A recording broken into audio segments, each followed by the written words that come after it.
The DragToPDM tool in myPDMtools allows you to automatically integrate files into various folders in the SOLIDWORKS PDM vault. Files are automatically distributed according to different rules. To set up DragToPDM, simply run the myPDMtools options. We are going to create our first rule using file type. You just have to fill in the extensions by separating them with a comma. For example, we will copy the Word and PDF files to the Doc folder.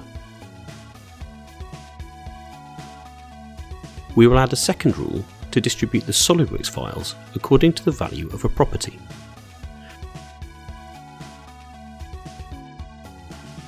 Files with the property project equaling 00212 will be copied to the folder DragToPDM 00212. It is also possible to generate rules according to the properties of Office documents, the names of files, or the path of files. To activate DragToPDM, check Activate the tool in the context menu. Files can also be automatically checked in with several options.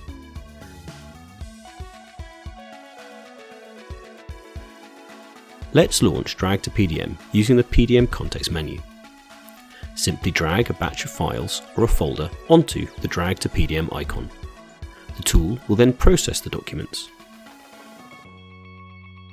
When files could not be added to the vault, the tool offers to display a report.